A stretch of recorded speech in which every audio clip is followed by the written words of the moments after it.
Hey guys, how's it going? Welcome back. Jesus loves you. So I'm here at the convention center in Asbury Park, New Jersey. Formerly the convention center. Now it's called the Paramount Theater, right? So this is a really historic place for New Jersey and for music. Bruce Springsteen, right? He's posed right here on the boardwalk with this behind him. And he's played here many times, I believe. He used to play at the Saint down the road. I actually played a show there when I was in my band Calamity Menagerie. I played drums, and I played a show at the Saint. It's a really small place in Asbury Park. And there was a picture of Bruce Springsteen, like a 17-year-old kid behind me. And I feel really honored to play on the same stage as Springsteen, right? I grew up not liking Springsteen. My dad loved him. I grew up in New Jersey, and he told me, my dad used to sit me down at night after a few beers or a lot of beers and say to me, Mark, you know, you're going to one day understand what Bruce Springsteen is talking about. Working hard, getting up at 4 a.m. even though you don't want to, you know, your soul's crying out. Your body's tired, but you do it for your family. You take care of your family, and then, you know, you get off work and you're picking up your girl on a Friday night, going on a date, you know what I'm saying? So I did. So my dad took me to see Springsteen. We saw him live. He's like one of the best live performers. He plays for like 3 or 4 hours, right? He played Born to Run. My dad used to play that for us. My dad used to yell at us kids, tramps like us. You know what I'm saying? So that's just in my DNA of who I am as a person, right? And when we go to heaven, guys, we're going to take all this with us. You know what I'm saying? I believe that. I believe that's sort of who we are. It's part of our soul. So yeah, this convention center is super cool. Asbury Park is super cool. It used to be very ghetto, very run down. A lot of bad things in the neighborhood, right? But basically, it's gotten a whole makeover. Like, I'm talking 180. It's super nice now, as you can see behind me. Like, nice stores, like seriously beautiful, everything, okay? This building's really cool looking. I saw the Deftones here. Okay, I was like 14 years old. It was one of the first shows I ever went to, Deftones. Woo! And Chino Moreno, the singer, he was singing the song MX, which was one of my favorites. He was standing on top of the stacks, super high up. He looked down, he pointed right at me, and he sang, you know, the lines of this one song. Then he just turns around and falls. Boom! He falls, his butt falls right into my hands. And I'm a 14-year-old kid, and he's a heavy Mexican dude falling from, you know, super high height. And me, you know, and everybody else around us, we just collapsed, okay? Collapsed, man. Chino on top of us, and there were people on top of me, piles and piles and piles of people. Pitch black, I couldn't breathe, and I literally thought I was gonna die. I made peace with it. I said, I guess this is it. I guess this is how I'm gonna die. You know, I saw no light. I couldn't, like I said, you know, no air was in me. It was wild. And, you know, one of the first shows I ever been to as a 14-year-old kid, it was pretty interesting, right? And then all of a sudden somebody just pulled me up by my arm and pulled me out of the pit of the rubble of the pylon, right? And I lived. And I looked around, and, you know, so people take care of each other in the pits usually. I looked up and Chino was there crowd surfing. I jumped up, I grab his foot. I'm grabbing his foot and he's shaking his foot. Get off of me. Because people used to steal his shoes all the time at the shows. So I guess, I don't know if I was trying to steal a shoe or whatever, but I was just like, yo, it's Chino, I gotta touch him. Like, wow. You know, Deftones was my favorite band at the time, right? So, yeah, I used to come to this place right here in my mom's minivan with me and my girlfriend, Jill, who was a born-again Christian, and she used to like all kinds of Christian punk rock, like MXPX and Five Iron Frenzy, and she showed me those groups. And my buddy Matt, and we just pile in the car, right, and just drive. Come here for Warped Tour, right? Every year they had Warped Tour here. That was super sick. I also saw Weezer here. Actually, Weezer was my very first concert, like away from my parents. My first concert ever was the Toadies, and that was in New York City. That was a free show. That was wild. People were like climbing up the light posts and stuff, like shaking on them. And I was like, I don't know, 13 or 12 with my parents and my sisters. That was awesome. Then my dad took us to see Lenny Kravitz, Rusted Root, King Crimson. That was a festival, and we were standing in the front, and people started to push, and we basically couldn't breathe, and we were getting squished against each other. You know, that thing where you're getting pushed forward or pushed back with the swell of the crowd, and you have no control over your body, and you can fall at any time, right? So my dad, being a good dad that he is, said, I got to get my kids out of here. So he put us kind of huddled us up, me and my 2 sisters, I believe. I have 4 sisters total, but I think there was only 2 down there. My one older and my one younger sister. And he put our heads down, put his head down, and he just, boom, right through the crowd, just pushed us, push. It was violent, you know. People were angry. And my dad didn't care. I got to get my kids out of here. I got to save their lives. I got to keep them safe, you know. So that was super cool. And then I saw Weezer here. And when I saw Weezer, that was my first show away from my parents. Went with my friends from high school. I'm 14, watching Weezer, you know. I had just gotten the Pinkerton album. I knew the Blue album. And my friend gave me Pinkerton. He was like, okay, study this. Get up on this before you go. And I was like, okay, cool. So, and I started to like it. Didn't know all the songs yet, right? And that's when it was. It was back in the 90s. So they only had 2 albums out. They just dropped Pinkerton when I saw them here at the convention hall. And so I'm watching Weezer. Next thing I know, boom, I get knocked out. I fall forward. I'm blacked out. Next thing I know, I come to, and somebody's shaking me. Yo, man, you just got kicked in the head, right? So you got the crowd surfers, and people launch them, right? As you know, they carry them up, and sometimes people just launch them forward. So apparently somebody got launched forward, and the back of his foot knocked me right in the back of the head, where there's a pressure point where it will knock you out. So that was my first concert experience. So a lot of good experiences, guys, on concerts, but also dangerous. I saw Incubus here. That was an amazing tour. I saw Perfect Circle here. You know, they branched off from Tool with Maynard. And yeah, so I just wanted to show you guys that. That's history right there. And this area is all about, you know, Bruce Springsteen. When Bruce Springsteen used to play here as a kid, 17, at the Saint, he was homeless. So he would announce from the stage, hey, can anybody let me stay at their place? And he would, you know, couch surf. You know, really humble guy. He stayed humble. Very liberal, very loving. He has a lot of political songs that are about helping the working man, helping the people, right? He talks about stuff that nobody else talks about. I didn't recognize that until I got into college. He got into politics, and I saw the songs that he did, like Lost in the Flood, you know, which is about poverty and gang violence. Then he did a song called, I think it's 41 Shots, about police violence, about a real case of police violence. So, you know, I love Springsteen. I think he's a good person. And yeah, this is his hometown, his old stomping grounds. Got really nice parks over there. Super sick. This place is really dope. And I'm about to do some street karaoke. I'm going to set up right here, and I'm going to do probably about an hour or more of just Springsteen songs.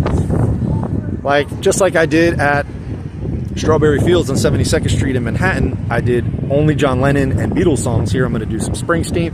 Then we'll get into some other stuff. We're going to do some Christian songs. Oh, you know it, don't you know it? All right, so hopefully it's going to be all good, and I don't know if this is legal or not. We're going to find out, and hopefully they're cool with it regardless. If we do get kicked out, we'll probably just move to the street. Actually, yeah, there's kind of a good spot over there. You know, we got the Wonder Bar over there with the Asbury Park guy. I don't know if you guys can see it. That's the famous Asbury Park guy. I'm also about to go see Rilo Kiley. They're playing at Stone Pony, which is another famous place for music. And Rilo Kiley is one of my favorite bands, so I might go see them. So I want to take you guys into the convention hall and just kind of show you around. You know, like I said, now it's called the Paramount Theater, but I know it as the convention hall. So yeah, it goes off into the sea. Pretty cool, man. This area used to all be run down, and it's totally different now. God is good. Hey, you know, guys, this is a big thing in New Jersey, in New York. It's the stickers and graffiti, man. People put stickers all over the place. I saw a sticker that said Yahweh, and it said God is love. I am that I am, the Most High, right? I saw Jesus stickers. So that's a good way of evangelizing, right? Like, we can put that stuff out there. And who is that? And the graffiti in New York City is obviously the best in the world, right? California has cool graffiti, different style, right? But in New York you have some of the best graffiti artists. That's where graffiti was created, right? So in New York you have a lot of creative things got birthed there, right? So in the late 70s you had hip-hop was born, and along with hip-hop you had graffiti, right? Writing, graffiti artists. on the walls with markers, tagging. You also had breakdancing, beatboxing. All this stuff was born at the same time. Really awesome creative genesis. Really cool stuff. So we're gonna just walk through here. Those are some of the bands that are playing apparently. Oh shoot, wow, you got Cypress Hills playing, Chevelle, Lilo Kylie, I'm there. Simple Plan, ooh, Dropkick Murphys and Bad Religion, that's gonna be dope. Yeah, so I'm a musician, guys, you know, I love music and I believe we can. So that's the inside, it's really cool actually. And now they got this place decked out with like shops and popcorn and ice cream and stuff like that. And wow, it's really beautiful in here. It's really cool. And look, there they have like all the bands that are going to play. And that's the entrance to the show. And you know, you walk through here and you get to the other end and there's more boardwalk, more stuff. Looks like a more quiet place. So yeah, guys, check this out. This is the entrance to the convention hall. Like I said, it used to be called Convention Hall. Now it's the Paramount. And you got just all the bands. It's like an old movie theater awning. Super sick. Yeah. So hold on, I'm going to show you guys a surprise, especially if you're Springsteen and Jersey fans. I'm going to show you a real cool surprise. Hang on. Hey guys, so yeah, I'm here at the Bruce Springsteen Outpost. This is pretty sick. So they have all this Springsteen memorabilia. Right? I got to take a picture here with this guitar. Is this Springsteen's guitar? Did he play this? No? Okay. Okay. So they got this cool guitar prop thing. All these stickers. And this is pretty cool. I'm sure people come from around the world to see this. You know, Springsteen is loved all over around the world. People understand his music. He writes for the common people, you know. Apparently they're going to have, let's see, Bruce Springsteen Archive and Center for Music. So that's going to be at Monmouth University. That's going to be the real deal. And yeah, so we're going to check it out. So yeah, they even had a movie made about Springsteen, about these Pakistani guys living in the UK, dealing with racism and all these like neo-Nazi groups kind of messing with them and whatnot. And they find solace in Springsteen's music. And they get to come to America, and they come to Asbury Park. It's super sick. And then they say, I remember in the scene, they tell the immigration people, yeah, we're here because we're Bruce Springsteen fans, you know. And they're like, yeah, you're welcome. Boom, they stamp it real quick. So yeah, guys, just want to show you that. And I got another surprise for you, so hang on to that. Yeah, they're playing Darkness on the Edge of Town. Good song, good album. Edge of Town. So here you got Springsteen, like I was saying, that's the picture with Asbury behind him in the convention hall. You know what I'm saying? Here you got the band. You got Steve Zant there. When I worked in Manhattan, he actually lived right by my job, so I'd pass by him all the time. I'd be like, oh wow, that's Bruce Springsteen's guitar player. He has a really cool Sunday radio show on Q1043 where he plays like lo-fi underground rock and roll music from all decades, 50s, 60s, you know, all the way through. Really good stuff. That's a good station. I used to love listening to that when I lived in Jersey. So here they got a map of Asbury Park, which is pretty cool. And right down here you can see, because down the shore, everything's all right. That's right, baby. I remember my mom bringing me down the shore, and that was like our catchphrase, you know? You work all winter, you know, you're working hard, you get to go down. Seaside, Point Pleasant, Asbury, and everything is okay. So, yo, check this out, guys. This is pretty cool. So you got write letters to Bruce Springsteen, right? So there's a mailbox, and they got this pen and pad and stuff, and you can actually write. And it says, write to Bruce, it will live on these archives. So the letters are going to go into this archive that they're having, you know, and there's over like 4,000 pieces of Bruce Springsteen memorabilia, and helping us to understand what he means to his fans. And who knows, maybe he'll get to read it one day, right? So knowing Springsteen, he probably will come here a bunch, show up. They'll probably do a show or do an appearance and check out what people wrote about him. And you know, he's super humble still, which is awesome. We love when musicians and artists do that, celebrities, you know. they don't forget where they came from. So I wrote him a letter, and you know, it's kind of cool, but at the same time, I'm like, wait, is he gonna read this? Because if he's gonna read this, I need like 10 more pages. There's so much I need to say, you know. Plus, like, we don't write anymore, so my hand gets cramped and I get tired. You know, if I was texting him, it'd be a lot easier. So anyway, I wrote, Bruce, your music has meant so much to me. My dad introduced me to you and your music. It always reminds me of him, and it's a connection between us. Yeah, so Springsteen always reminds me of my dad. And the lyrics in the songs was a lot of, you know, the good stuff between us, but also the tension and some issues we had. Like, stuff he wrote, like if you listen to that song, Independence Day, you know, that was kind of me and my dad's relationship in some ways, you know. But that was a connection that I had with my father that, you know, we had a connection through music in general.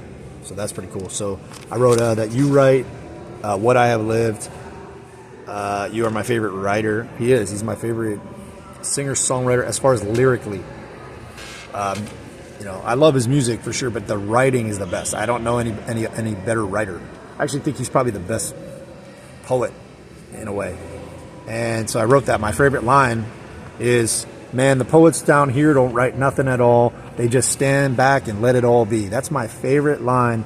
And I wrote the best line in any song or poem ever. I think that's the best written piece of literature. Like, who thinks of that? You know, like, because everybody's writing. And I know as a poet and as an artist, I always felt like I needed to write. And at some point I realized I just want to let it be. I just want to experience it. You know, it's like if you're at a concert and you want to film it, well, then you're not experiencing it. And so you have that, you know, tension of like, do I just live this or do I want to document it and explain it? And, you know, so, you know, being creative is sometimes a burden. It's sometimes painful, you know, if you start to write something and it's like you're kind of tortured by it until it's finished. So anyway, you know, you guys who are creative, you know what I'm talking about. It's kind of a tricky thing, but so I wrote, love you. I love that you write for the people. You're the best. I don't know. Love ya, Mark. That's my letter. So I'm going to put it here. I'm going to fold it up. And we're going to put it in the Bruce Springsteen archives. And hopefully, you know, people will read it and be inspired by it. And my mom always taught me to always check. So you put it in once, then you open it and check to make sure that it went down. So I did that. All right. Now let me show you one last thing, guys. Actually, before we do that, check this cool picture out. You got this girl here with the glasses, and if you look at the thing, rebel girl, you are the queen of my world. Rebel girl, rebel girl. So if anybody knows, that is a Bikini Kill song. So they got that cool stuff. You know, Asbury Park has such cool artwork. Here you got E Street, Queens. You know, I think that's where Springsteen like kind of met his bands. You got Clarence Clemens, you know, the famous black saxophone player, you know. And Springsteen, you know, he's totally like lives non-racism, you know what I'm saying, and inclusion, and that's in his music. He talks about racism a lot, you know, and how we don't want to do that. So yeah, guys, that was super cool. Wanted to show you that, and we got some more stuff. Hang on. All right, guys, so the last thing I want to show you is we have the famous Madame Marie's. This is big in Springsteen music's. He immortalized this person. So Madame Marie is a real psychic, and she's been here in Asbury Park for forever, you know. And Springsteen put it in a song. The song's called 4th of July, Asbury Park. It's actually one of my favorite songs. Really awesome song about the boardwalk life. You guys should check it out. It's really great. And he talks about, did you hear the cops finally busted Madame Marie for telling fortunes better than they do? For me, this boardwalk life's through, babe. You ought to quit this scene too. There it is, Madame Marie's. It's like they're eating lunch in there. Getting ready for their next fortune. Alright, guys, thank you so much for checking this out. Asbury Park, New Jersey, Convention Hall, Bruce Springsteen. Jesus loves you. He gives us freedom. He gives us talents. God created music. Satan stole it. Right? There's this lie going around the church that Lucifer created music or something. Nonsense. and they call it devil music. We could take devil music and make it into Christ music. Okay? And I've seen it. I've seen hardcore bands. I've seen Christian, death metal bands. Death metal is just a genre. It's the way it sounds. You could write anything in that music. You know what I'm saying? And I know churches, they don't even have drums because they say it's satanic. Guys, if you want to live like that, you're allowed to live like that. We're all allowed to live how we want to live. Christ gives us freedom. Right? So yeah, I play drums in church, and I ain't think they're not wrong with it. God made them. God made music. God is the ultimate.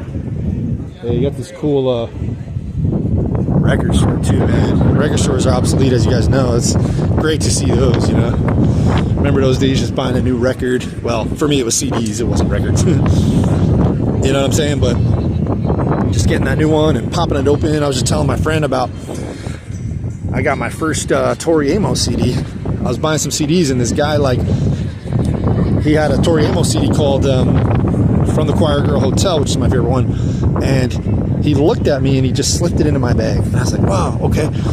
And you just open that CD, you used to use your key or something, or a knife to open that little slit in the middle, and then just on the side. And then bam, I just fell in love. Tori Amos, I'm a big fan of female vocalists. So anyway, I know it's windy, guys. I'm really sorry about that. I hope to get better equipment someday. But I believe I'm going to be raptured out of here pretty soon. I don't know if I'm going to be able to save up for that equipment before I get raptured. But God willing, everything's going to be all right. You know what I'm saying, guys? So I love you. Jesus loves you. Keep coming back. Peace, love, and blessings, guys. Peace.